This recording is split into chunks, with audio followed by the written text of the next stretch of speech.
சித்தன் கனவு பிரிவு சாகாக்கலை பகுதி 12. அன்பர்களே, கண்மூடி தியானத்தில் அமர்ந்து தொடர்ந்து வருகின்ற நினைவுகளை நிறுத்தி மனதில் உணர்வு நரம்புகளை நினைவில் கொண்டு வந்து நமது ஒவ்வொரு உடல் உறுப்புகளுக்கும் ஆற்றல் அளிக்குமாறு எலும்பு மஜ்ஜையை தூண்டுதல் செய்ய வேண்டும். அந்நிலையில் உணர்வு நரம்புகளின் செயல்பாடுகளை ஒளியாக, அதாவது வெளிச்சம் போன்ற ஒளியாக பரவுவதை நீங்கள் காட்சியாக மனக்கண்ணில் காண வேண்டும். இவ்விதம் தலை, கழுத்து, மார்பு, வயிறு, அடிவயிறு மற்றும் கைகால்கள் போன்றவற்றின் முக்கிய உறுப்புகளை நினைவில் கொண்டு வந்து அப்பகுதிக்கு ஒளி வெள்ளத்தை பாய்ச்சி அந்நிலையிலேயே லயித்து இருக்க வேண்டும். அதாவது இது நம்முடைய உணர்வு நரம்புகளை தூண்டுதல் செய்கின்ற விதம். இது ஆரம்பத்தில் சற்று கடினமாக இருந்தாலும் பழக பழக எளிதாகிவிடும். மஜ்ஜையிலிருந்து சக்தியானது உங்கள் எண்ணப்படி வெளிப்பட தொடங்கிவிட்டால் மனமானது ஆனந்த நிலைக்கு சென்றுவிடும். உடலானது மிகவும் லேசாக உள்ளது போல் தோன்றும். வேறு எதை பற்றிய சிந்தனையும் நினைக்க தோன்றாமல் சுய நினைவு சற்று குறைந்தே காணப்படும். ஒரு விதமான மயக்க நிலை. முகம் மற்றும் உடலானது கவர்ச்சியுடன் காணப்படும், ஈர்க்கும் மற்றவர்களை. பசி என்பது தெரியாது, தனக்கு என்ன வேண்டும் என்பதே புரியாது. அது ஒரு ஆழ்ந்த ஆனந்த மயக்கத்தை தோற்றுவிக்கும். அப்படிப்பட்ட ஒரு அற்புதமான நிலை. வாயெல்லாம் இனிக்கும். நமது எச்சிலானது மிகுந்த சுவையுடன் இனித்து கொண்டே அதிகமாக சுரக்கும். நீங்கள் ஒரு புதிய ஆற்றலை உடல் ரீதியாக உணர்வீர்கள். சரி, இந்நிலை பெரும் பயிற்சி செய்ய வேண்டும் போல் இருக்கிறதே, பக்தியினால் இந்நிலையை அடைய முடியாதா என்று கேட்டால் அதுவும் கிடைக்கும். எப்பொழுது? எப்பொழுது என்றால் இறையின் அருள் இருந்தால், நமது உணர்வுகளில் தூய்மை இருந்தால், செயல்களில் நன்மை இருந்தால், வேண்டிய தெய்வம் வேண்டியபடி காட்சி கொடுக்கும். அதை தேடித்தான் பலரும் பல இடங்களுக்கு செல்கின்றனர். தனிமையில் வாடுகின்றனர், தேடுகின்றனர், தெளிவடைகின்றனர். வாளை அல்லது மனோன்மணியை தரிசிக்கின்றனர். அந்நிலையில் நீ ஏது, நான் ஏது, சிவம் ஏது, சக்தி ஏது, அனைத்தும் ஒன்றாய் உடலாய் உணர்வாய் கடவுளாய் உள்ளமாய் உருமாறி தோன்றும். அனுபவித்துப் பார், புரியும். வார்த்தையால் விளக்க இயலாது. சரி, குருமருந்தை பக்குவப்பட்டதா என சோதித்து அதை முதலில் மிளகு அளவு பயன்படுத்தவும். பிறகு தினந்தோறும் பயன்படுத்தி 2 வாரம் அல்லது அதற்கு மேல் ஆன பிறகு பக்க விளைவுகள் எதுவும் இல்லாத போது கூடுதலாக இன்னொரு மிளகு அளவு சேர்த்து பயன்படுத்தலாம்.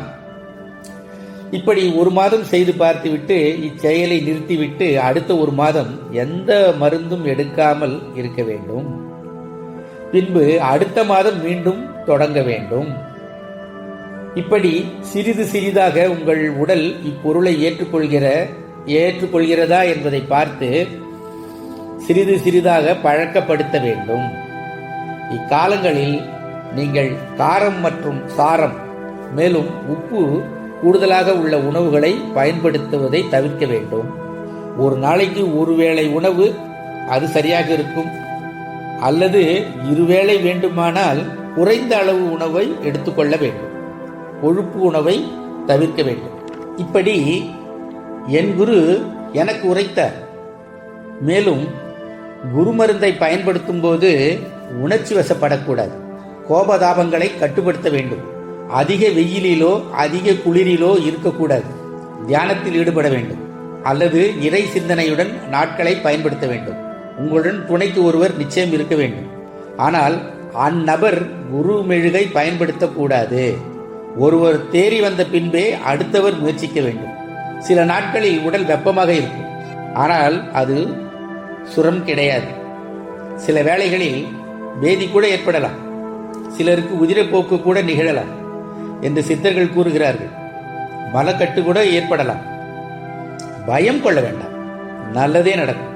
மேலும் இதை யாரிடமும் தெரிவிக்க கூடாது. எதை? இம்மருந்தை பற்றிய தகவல்களை என்றும் சித்தர்கள் நிபந்தனை சாபம் விட்டிருக்கிறார்கள். காரணம் இல்லாமல் அவர்கள் கூறுவார்கள். ஏதோ இருக்கும். அறிவுடையோர்களே தெளிவார்கள். ஒருபோதும் சித்தர்களையோ தெய்வங்களையோ சோதித்து பார்க்காதீர்கள். ஐயம் கொள்வதோ மறந்தும் செய்யாதீர்கள். கடினமாக உழைத்தால் இதில் வெற்றி நிச்சயம். சில மாதங்களுக்கு பிறகு உணவு எடுத்துக்கொள்வதை படிப்படியாக நிறுத்திக் கொள்ளலாம். சில மாதங்கள் குடிநீரை காய்ச்சி ஆற வைத்து பருக வேண்டும். சில வாரங்களில் தோல் உரிய ஆரம்பிக்கும்.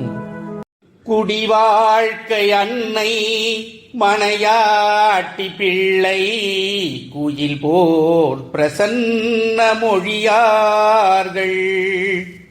குலம் வாய்த்த நல்ல தனம் வாய்த்தும் என்ன குருவார்த்தை தன்னை உணராதே.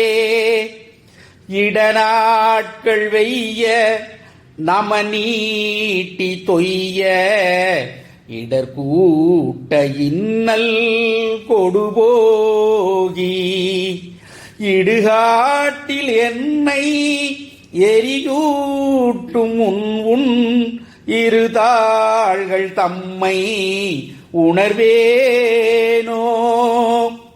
இடுகாட்டில் என்னை எரியூட்டும் உன் இருதாள்கள் தம்மை உணர்வேனோ.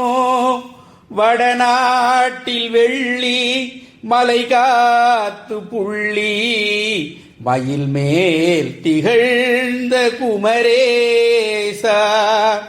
வடிவாட்டி வள்ளி அடி போற்றி வள்ளி மலை காத்த நல்ல மணவாளா. அடிநாட்கள் செய்த பிழை நீக்கி என்னை அருள் போற்றும் வன்மை தரும் வாழ்வே. அடிநாட்கள் செய்த பிழை நீக்கி என்னை அருள் போற்றும் வன்மை தரும் வாழ்வே. அடி போற்றி அல்லி முடிசூட்ட வல்ல அடியார்க்கு நல்ல பெருமாளே. சித்தன் கனவு தொடரும்.